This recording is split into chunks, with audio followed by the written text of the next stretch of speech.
Hello Feni, আমার নানি ঘুরতে আসছি ফেনী। আজকে ফেনীকে এমন ভাবে দেখাবো যেটি আপনি আগে কখনো দেখেননি। তো চলুন একসাথে দেখা যাক।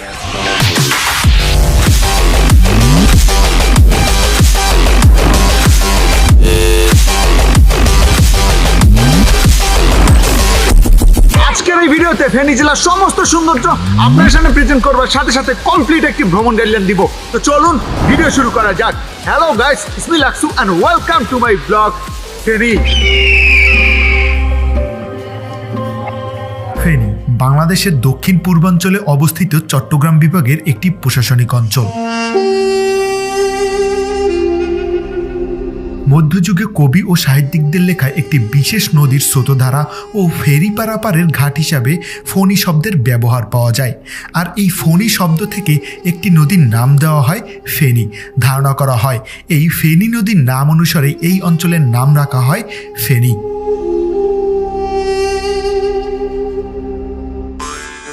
ফেনীতে আপনি বাস এবং ট্রেন যোগে 4 থেকে 5 ঘন্টার মধ্যে খুব সহজেই চলে আসতে পারবেন। আপনি যদি ফেনী শহরে রাতে থাকেন তাহলে অবশ্যই ফেনী শহরের রাতের সৌন্দর্য দেখবেন ছোট একটি শহর কিন্তু খুবই সুন্দর করে সাজানো হয়েছে। আসলে ফেনী শহর রাতের দেখতে খুবই সুন্দর লাগে। আপনি যদি রাতে থাকেন অবশ্যই এই রাতের সৌন্দর্য দেখে নেবেন।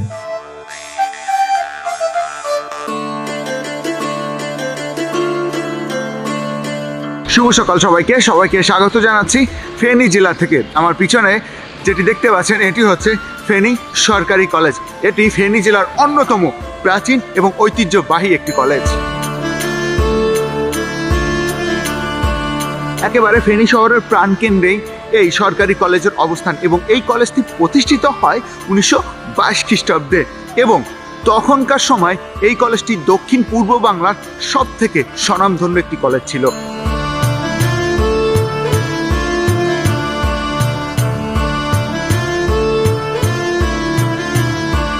কলেজটি যখন প্রতিষ্ঠিত হয় তখন বৃহত্তর নোয়াখালীতে এটিই ছিল উচ্চতর শিক্ষার একমাত্র প্রতিষ্ঠান। সারা ভূভারত জুড়ে অসহযোগ আন্দোলন, খেলাফত ও স্বরাজ আন্দোলন এবং দ্বিতীয় বিশ্বযুদ্ধের অস্থিতিকর পরিস্থিতির মধ্যেও এই কলেজটি নির্মাণ করা হয়েছিল।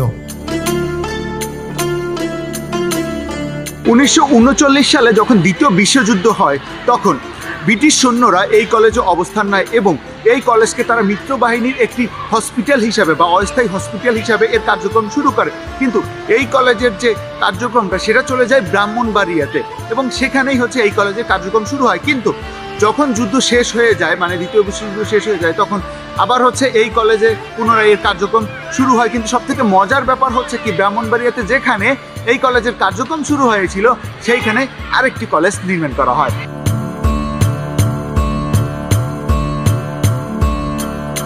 এই কলেজটি যেমন অনেক বড় একটি কলেজ, এই কলেজটি দেখতেও খুবই সুন্দর। আর এই কলেজের সামনে খুবই সুন্দর একটি দিঘি আছে। তো চলুন দিঘিটি দেখে আসি।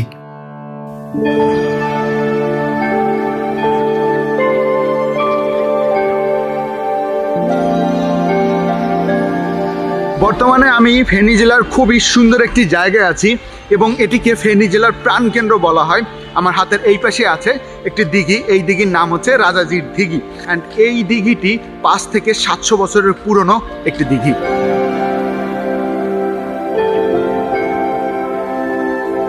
অ্যাকচুয়ালি একজন রাজার কন্যাকে কেন্দ্র করে নাকি এই দিঘিটি খনন করা হয় এবং ওই যে রাজাঝির মানে রাজার মেয়ে, ওই নাম অনুসারে এই দিঘির নামকরণ করা হয়েছে রাজাজির দিঘি।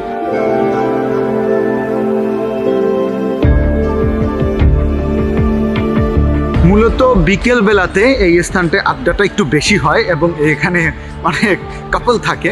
আর এই যে বসার যে জায়গাগুলো আছে, এই জায়গাগুলো আপনি বিকেলবেলা আসলে মনে হয় না ফাঁকা পাবেন। এখন হয়তো 2-1টা জায়গা ফাঁকা আছে, আমি পেয়েছি ফাঁকা, অ্যান্ড আপনি পেতে পারেন। কিন্তু বিকেলবেলাটা কিন্তু এখানে প্রচুর পরিমাণ জমজমাট হয়ে যায়। এখন দিঘির পাশে অনেক হচ্ছে ছোট ছোট দোকান পেয়ে যাবেন, ফুচকা বলেন, মানে একটা পার্কে বা হচ্ছে একটা দর্শনীয় স্থানে যা যা থাকে সব কিছুই আপনি এখানে পাবেন। আর আমার হাতের এই পাশে ছোট একটা মার্কেট রয়েছে, স্ট্রিট মার্কেট রয়েছে, এখান থেকে আপনি অনেক কিছু কিনে নিয়ে যেতে পারবেন। অ্যান্ড হচ্ছে এখানে হাঁটতে আপনার বেশ ভালো লাগবে, কারণ দিঘির একটা সতেজনেস আপনার মধ্যে কাজ করবে।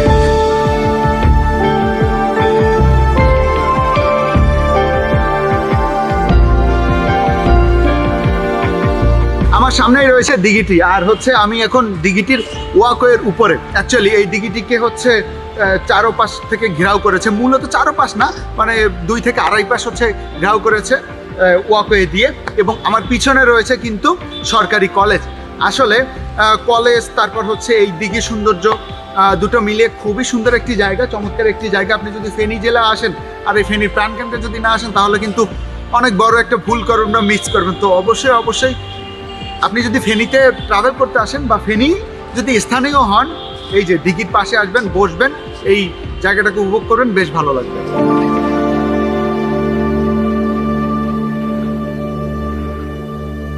এখন এখান থেকে 50 টাকা সিএনজি ভাড়া দিয়ে চলে যাব সোনাগাজী, সেখান থেকে আবার 20 টাকা সিএনজি ভাড়া দিয়ে চলে যাব বাদামতলি বাজার, আর সেখান থেকে জনপ্রতি 15 টাকা রিক্সা ভাড়া দিয়ে চলে যাব মুহুরী প্রজেক্টে। আপনি যদি ট্রাভেলিং টাইমে নিজেকে আরও স্মার্টভাবে প্রেজেন্ট করতে চান তাহলে এই ট্রাভেল টি শার্টটি আপনার জন্য। টি শার্টটি পাওয়া যাচ্ছে স্বল্প মূল্যে বিভিন্ন কালারে। টি শার্টটি অর্ডার করতে যোগাযোগ করুন লাক্সু পয়েন্ট ফেসবুক পেজে। লাক্সু পয়েন্ট ফেসবুক পেজে আপনি ট্রাভেলের সমস্ত গেজেট অর্ডার করতে পারবেন। তাই আর দেরি না করে লাক্সু পয়েন্ট ফেসবুক পেজে গিয়ে অর্ডার করুন আপনার পছন্দের গেজেটটি, কিংবা স্ক্রিনে দেখানো নাম্বারে যোগাযোগ করেও অর্ডার করতে পারেন।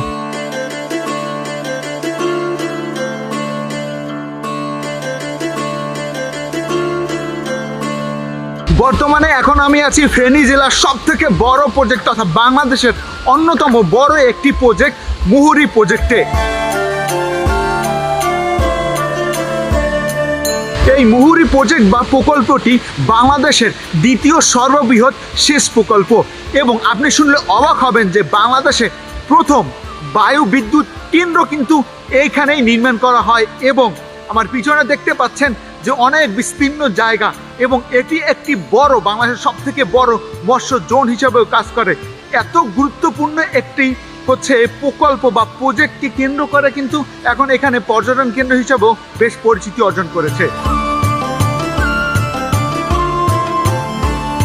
আমার পিছনে দেখতে পাচ্ছেন যে বাংলাদেশের সর্বপ্রথম স্থাপিত বায়ু বিদ্যুৎ প্রকল্প। অ্যাকচুয়ালি এই প্রকল্পটি বন্ধ রয়েছে, কারণ এই পাখাগুলো যখন চালানো হয় না তখন নাকি ওই যে শেষ প্রকল্প, ওই যে ব্রিজটা, ওই ব্রিজটা কেঁপে ওঠে। এই কারণে হচ্ছে এই প্রকল্প নাকি বন্ধ রয়েছে, স্থানীয় লোকের কাছ থেকে আমি শুনেছি। তো যাই হোক, মানে ওইদিকে হচ্ছে মুসাপুর ক্লোজার, নোয়াখালীর খুবই সুন্দর একটি জায়গা। তো নোয়াখালীর মানুষজন বলতে পারবে যে আমাদের মুসাপুর ক্লোজার আছে, তো ফেনীর লোকজনও কিন্তু বলতে পারবে যে আমাদের এত বড় বাংলাদেশের অন্যতম বৃহৎ একটি প্রকল্প কিন্তু আছে। তো ফেনীবাসীর জন্য এই প্রকল্পটি অত্যন্ত গুরুত্বপূর্ণ এবং গর্বেরও একটি বিষয়। সত্যি কথা বলতে এখানে আসতে পেরে খুবই ভালো লেগেছে, কারণ একটা সুন্দর জায়গা, একটা গুরুত্বপূর্ণ জায়গা যদি আপনার দেখাতে পারি, অন্যরকম ভালো লাগা কাজ করে। আর এখানে বসে আপনি সূর্যাস্তটাও খুব সুন্দরভাবে উপভোগ করতে পারবেন। আর আপনি চাইলে এখান থেকে হচ্ছে একটা বাইক বা হচ্ছে কিছু যানবাহন ভাড়া নিয়ে একেবারে ওই যে নদীর কিনারায় চলে যেতে পারেন। মুসাপুর ক্লোজারের মতো এখানেও খুবই সুন্দর নাকি সি বিচ আছে, যদি এখন সময় নেই তাই আমি যাব না, কারণ আমার আরেকটা জায়গায় যেতে হবে। তো যাই হোক, শেষে একটা কথাই বলি যে ঘর থেকে বের হন, খুব সুন্দর সুন্দর নিদর্শনগুলো দেখুন আল্লাহর, এবং প্রকৃতির সাথে মিশে যান। দেখবেন জীবন আসলেই অনেক সুন্দর, যেটি আপনি আগে কখনো ভাবেননি। তো অবশ্যই ঘর থেকে বের হন, সুন্দর দৃশ্য দেখুন, জীবনটাকেও সুন্দর করুন। প্রজেক্টটি দেখা শেষ করে শহরে চলে যাব এবং হাসপাতাল মোড় থেকে 40 টাকা রিক্সা ভাড়া দিয়ে চলে যাব কাজিরবাগ ইকো পার্কে।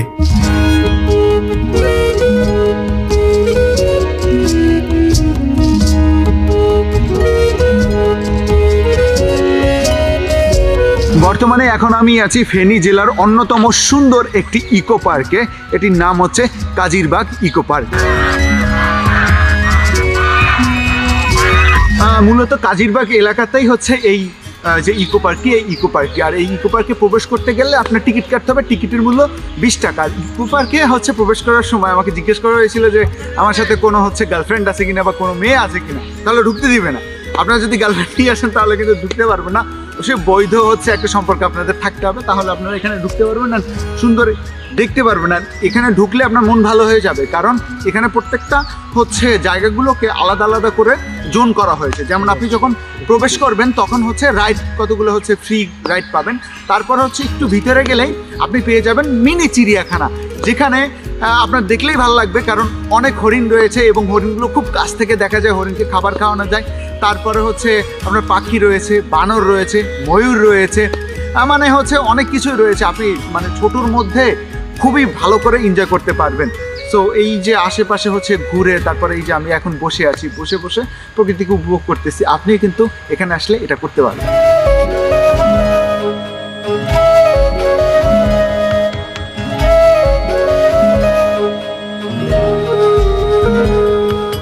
অ্যাকচুয়ালি পার্কটা দেখে আমার ভীষণ ভালো লেগেছে।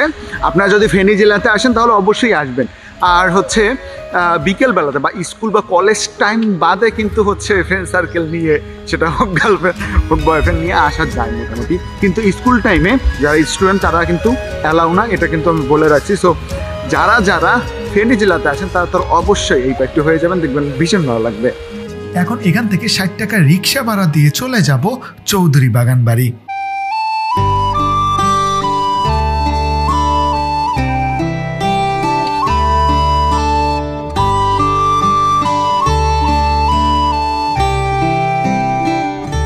বর্তমানে এখন আমি আছি ফেনী জেলার অন্যতম সুন্দর ছোট একটি পার্কে।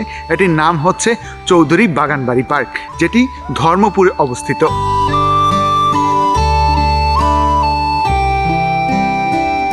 মূলত এই চৌধুরী বাগানবাড়িতে প্রবেশ করতে গেলে আপনার টিকিট কাটতে হবে। টিকিটের মূল্য হচ্ছে 25 টাকা। অ্যান্ড খুবই ছোট একটা জায়গা, কিন্তু ছোটোর মধ্যে মাত্র 2টা পার্ট। একটা পার্টে হচ্ছে আপনি মানে একটু গার্ডেনের মতো হচ্ছে একটা ভাইব পাবেন। আর এখন যেখানে আমি আছি এটা হচ্ছে একটা পুকুরের উপরে খুব সুন্দর করে সাজানো হয়েছে। আপনি এখানে মানে ছোট ছোট কটেজের মতো করা হয়েছে, যেখানে বসে আপনি ওই মানুষটাকে নিয়ে সময় কাটাতে পারবেন বা ফ্যামিলি পার্সনদেরকে নিয়েও সময় কাটাতে পারবেন। আর একটা ইন্টারেস্টিং ব্যাপার কি জানেন, এই পার্কটাতে মূলত হচ্ছে বাচ্চাদের থেকে একটু হচ্ছে আমাদের মতো ইয়ং জেনারেশনরাই বেশি আসে। সো আপনিও যদি হচ্ছে একটু সময় পান এখানে আসবেন। শহর থেকে একটু দূরে হলেও জায়গাটা ছোটোর মধ্যে মোটামুটি ভালোই লাগছে আমার কাছে। তো আপনি যদি সময় পান অবশ্যই অবশ্যই এখানে আসবেন।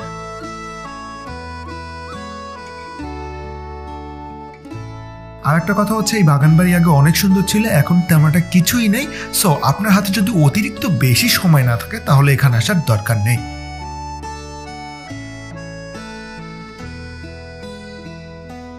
এখন এখান থেকে সদরে যাব এবং সদরে গিয়ে 20 টাকা বাস ভাড়া দিয়ে মোহাম্মদ আলী বাজারে নামবো। সেখান থেকে 30 টাকা রিক্সা ভাড়া দিয়ে চলে যাব শশার্দি মসজিদে।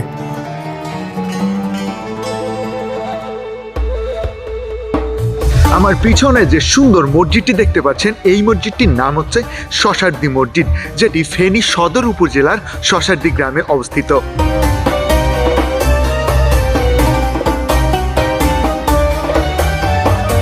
স্থানীয়দের কাছে এই মসজিদটি তাকিয়া মসজিদ নামে বেশ সুপরিচিত, কিন্তু কেউ কেউ ফখরুদ্দিন মুবারক শাহ মসজিদ নামেও বিশেষভাবে চিনে থাকে। এই মসজিদটি ফখরুদ্দিন মুবারক শাহের শাসন আমলে নির্মাণ করা হয়েছিল। তিনি 1338 থেকে 1349 সাল পর্যন্ত বাংলার স্বাধীন সুলতান ছিলেন এবং তিনিই ছিলেন বাংলার সর্বপ্রথম স্বাধীন সুলতানের প্রতিষ্ঠাতা। আর তার শাসন আমলেই কিন্তু এই সুন্দর মসজিদটি নির্মাণ করা হয় এবং তার শাসন আমলে কিন্তু তখনকার রাজধানী ছিল সোনারগাঁও।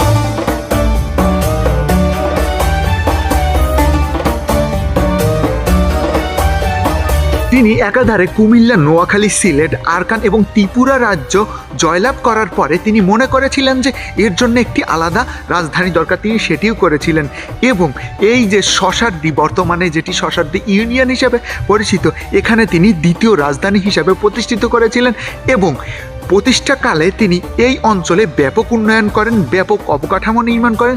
তার মধ্যে এই মসজিদটি অন্যতম। বাংলাদেশ প্রত্নতাত্ত্বিক অধিদপ্তর 47টি মসজিদকে প্রত্নতত্ত্ব অধিদপ্তরের আওতাভুক্ত করেছে, তার মধ্যে এই মসজিদটি অন্যতম। এবং এই মসজিদটির উপরে রয়েছে 2 লাইনে 3টি করে মোট 6টি গম্বুজ এবং এই মসজিদটি নির্মাণ করা হয়েছে চুন, সুরকি এবং ইটের সংমিশ্রণে। এর উপরে যে খোদাই করা সুন্দর সুন্দর নকশা দেখলে আপনি অবাক হবেন। এবং ফেনী জেলাতে যদি আপনি ঘুরতে আসেন তাহলে অবশ্যই এই মসজিদটি আপনার দেখা উচিত, এই মসজিদটি দেখে যাবেন। তো অবশ্যই অবশ্যই ফেনীবাসী যারা আছেন বা ফেনীতে যারা ঘুরতে আসবেন তারা এই সুন্দর স্থাপনাটি দেখে যাবেন।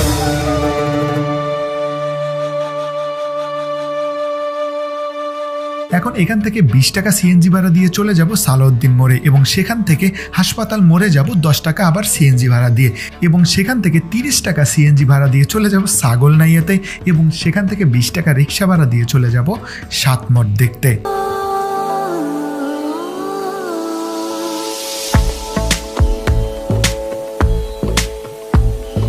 আমার পিছনে 7টি বড় বড় মঠ বা মন্দির রয়েছে। এটি হচ্ছে ফেনী জেলার অন্যতম প্রত্নতাত্ত্বিক একটি নিদর্শন, আর এটির অবস্থান হচ্ছে ফেনী জেলার ছাগলনাইয়া উপজেলার বাঁশপাড়া নামক একটি স্থানে।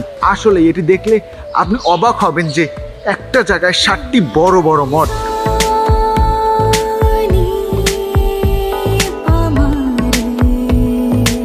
তৎকালীন ছাগলনাইয়ের জমিদার বিনোদ বিহারীর বাড়িতে এই 7টি মঠের অবস্থান। আমার হাতের সামনেই রয়েছে বড় বড় 4টি মঠ এবং আমার পিছনে রয়েছে আরও বড় বড় 3টি মঠ। আসলে একসাথে এতগুলো মঠ আমি কখনো দেখিনি, কখনো জোড়া মঠ দেখেছি, কখনো সিঙ্গেল মঠ দেখেছি, কিন্তু একসাথে 7টি মঠ আসলে আমার দেখা এই প্রথম যে এতগুলো মঠ একসাথে। তো আপনারা যদি আসেন এখানে কিন্তু একসাথে এই 7টি মঠ দেখতে পারেন, যদিও মঠের অবস্থা অনেক খারাপ, এখন হয়তো বা সংস্কার করবে বা করা হচ্ছে। তো যাই হোক, আপনারা যদি ফেনী জেলা ঘুরতে আসেন এই 7টি মঠ দেখলে আপনার ভালো লাগবে, কারণ বাংলাদেশের মনে হয় না আর কোথায় একসাথে এরকম 7টি মঠ পাওয়া যায়। আমার পিছনে আরেকটি বড় মন্দির রয়েছে। আসলে এটি এক মন্দির নামে পরিচিত, কারণ এই মন্দিরটি হচ্ছে খুবই বড় এবং একটি মাত্র এখানে মন্দির রয়েছে। আপনি সাত মন্দির থেকে দেখতে পারবেন যে এই পাশে পুকুরের এই পাশে আর কি আরও বড় একটি মন্দির রয়েছে। এই মন্দিরের নাম হচ্ছে এক মন্দির। তো সাত মন্দিরের এক মন্দির একেবারে একই জায়গায়, আপনি কিন্তু হচ্ছে এসে খুব ভালো করে দেখে যেতে পারবেন এবং এটির অবস্থান হচ্ছে গিয়ে পুকুরের এপার আর ওপারে। আপনি যখন সাত মন্দিরে হচ্ছে এসে নামবেন দেখবেন যে পুকুরের এপারে এক মন্দির। আপনি চাইলে হচ্ছে এই এক মন্দির এসে এক মন্দিরের সৌন্দর্য বা এই এক মন্দিরটাকে বা মঠটাকে দেখে যেতে পারেন। এখন এখান থেকে সরাসরি চলে যাব ছাগলনাইয়াতে এবং ছাগলনাইয়া থেকে 20 টাকা রিক্সা ভাড়া দিয়ে চলে যাব চাঁদগাজী ভুইয়া মসজিদে। আমার পিছনে যে 3 গম্বুজ বিশিষ্ট সুন্দর মসজিদটি দেখতে পাচ্ছেন, এই মসজিদটির নাম হলো চাঁদগাজী ভুইয়া মসজিদ।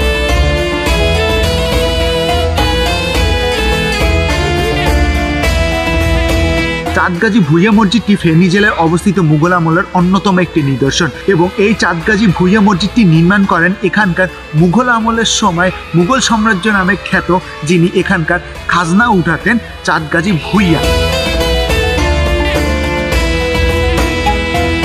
চাঁদগাজী ছিল মূলত ফেনীর পূর্বাঞ্চলের একজন স্বনামধন্য জমিদার। তিনি মুঘল আমলের সময় এই অঞ্চলে পদার্পণ করেন। তিনি সর্বপ্রথম 1635 সালে এই ফেনীতে আসেন, কিন্তু সর্বপ্রথম তিনি ফেনীর সোনাগাজী উপজেলাতে আসেন, কিন্তু নদী ভাঙনের ফলে তিনি সেই স্থান থেকে এখানে তার ধন সম্পদ এবং লোকবল নিয়ে চলে আসেন এবং এখানেই আবার পুনরায় জমিদারিত্ব স্থাপন করেন। মুঘল সাম্রাজ্য পতনের পরপরই তার এই জমিদারিত্ব শেষ হয়ে যায়, কিন্তু এই যে চাঁদগাজী ভুইয়া নামে যে জমিদার ছিল ইনি অত্যন্ত ধর্মভীরু একজন মানুষ ছিলেন। তিনি এই যে মসজিদটি নির্মাণ করেন এবং আপনার খোঁজ নিলে দেখতে পারেন যে এই এলাকায় অসংখ্য দিঘি, মানে চাঁদগাজী ভুইয়া নামে অসংখ্য দিঘি আছে এবং অনেক নির্মাণ তিনি এখানে করেছিলেন বা অনেক উন্নয়ন তিনি এই এলাকার করেছিলেন।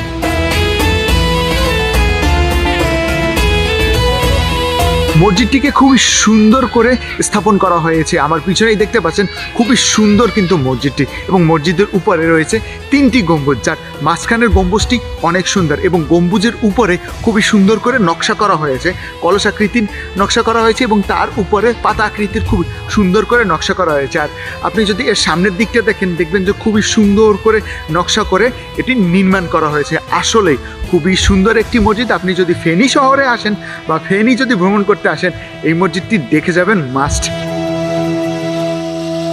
এখন এখান থেকে সরাসরি চলে যাব শহরের মহিপাল বাস স্ট্যান্ডে। সেখান থেকে 25 টাকা দিয়ে বাসে করে যাব সেবারহাটে। তারপরে সেখান থেকে 20 টাকা সিএনজি ভাড়া দিয়ে চলে যাব প্রতাপপুর জমিদার বাড়িতে।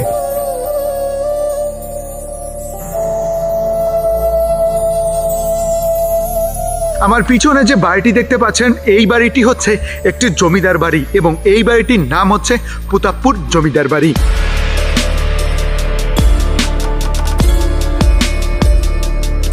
এই জমিদার বাড়িটি ফেনী জেলার দাগনভূঞা উপজেলার অন্যতম বিখ্যাত একটি জমিদার বাড়ি ছিল।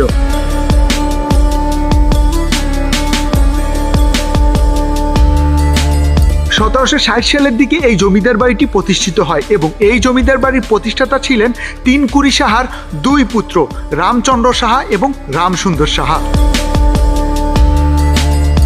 এই জমিদার বাড়ি স্থানীয়দের কাছে প্রতাপপুর জমিদার বাড়ি কিংবা রাজবাড়ি হিসাবেও বেশ সুপরিচিত এবং আপনি জানলে অবাক হবেন যে 2002 সাল পর্যন্ত এই জমিদার বাড়িতে এদের বংশধররা বসবাস করত।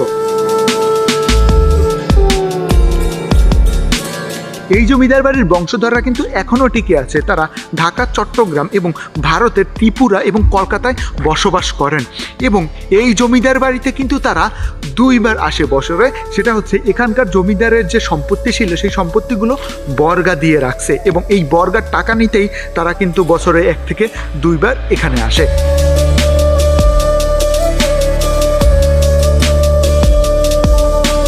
এই জমিদার বাড়িতে যদি আপনি আসেন তাহলে এই জমিদার বাড়ির বেশ কয়েকটা অবকাঠামো আপনি দেখতে পারবেন। এখনও মোটামুটি ভালোভাবে টিকে আছে, কিন্তু সংস্করণের অভাবে এটি আস্তে আস্তে ধ্বংস হয়ে যাচ্ছে। আমি বিনীত অনুরোধ করব এখানে সরকারি কর্মকর্তা যারা প্রত্নতাত্ত্বিক বিভাগে এই যে ফেনী জেলাতে কাজ করে তারা যেন এই যে জমিদার বাড়িকে সংরক্ষণ করার ব্যবস্থা গ্রহণ করেন এবং এখানটাকে একেবারে পর্যটনী একটা স্পট করেন, যেন মানুষ এখানে এসে এই যে জমিদার বা রাজবাড়ি বলেন এর ইতিহাস জানুক এবং বাংলার ইতিহাস সম্পর্কে শিখুক, জানুক এবং দেখুক।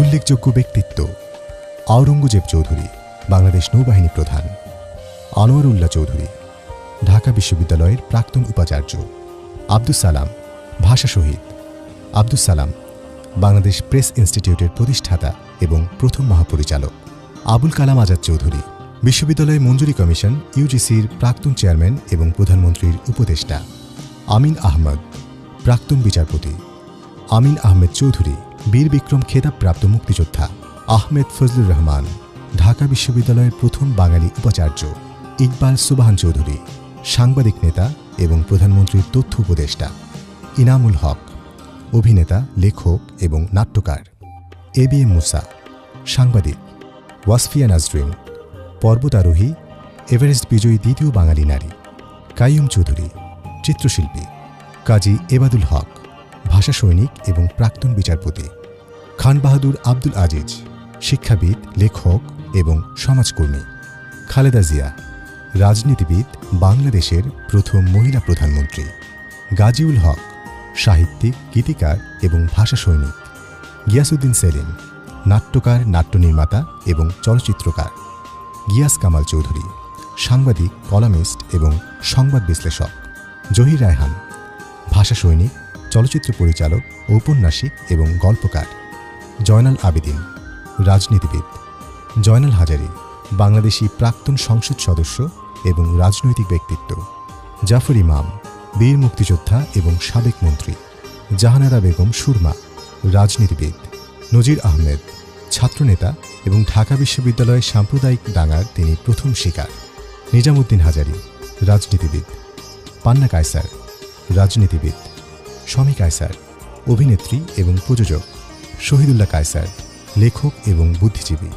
ফজল মহিউদ্দিন, শহীদ বুদ্ধিজীবী; বেলাল চৌধুরী, সাংবাদিক এবং প্রাবন্ধিক; মকবুল আহমদ, বাংলাদেশ জামায়াতে ইসলামীর আমির; আব্দুল আউয়াল মিন্টু, এফবিসিসিআইয়ের সাবেক প্রেসিডেন্ট এবং vice chairman BNP; Masud Uddin Chowdhury, রাজনীতিবিদ এবং প্রাক্তন সেনা কর্মকর্তা; মোহাম্মদ মোশাররফ হোসেন, ব্যবসায়ী, শিল্পপতি এবং রাজনীতিবিদ; মোহাম্মদ সাইফুদ্দিন, ক্রিকেটার; রবিউল হক, বীর বিক্রম খেতাবপ্রাপ্ত মুক্তিযোদ্ধা; রহিমুল্লাহ, রাজনীতিবিদ; রোকেয়া প্রাচী, অভিনেত্রী এবং নাট্যকার; শমশের গাজী, ব্রিটিশ বিরোধী বিপ্লবী; শরীফা খাতুন, শিক্ষাবিদ এবং ভাষা সৈনিক; শামসুন নাহার মাহমুদ, নারী মুক্তি আন্দোলনের নেত্রী; শাহরিয়ার কবির, লেখক এবং সাংবাদিক; শিরিন আক্তার, রাজনীতিবিদ; শেখ পাশা হাবিব উদ্দিন, সেনা কর্মকর্তা; সাইদ এসকান্দার, বাংলাদেশের প্রাক্তন সংসদ সদস্য এবং রাজনৈতিক ব্যক্তিত্ব;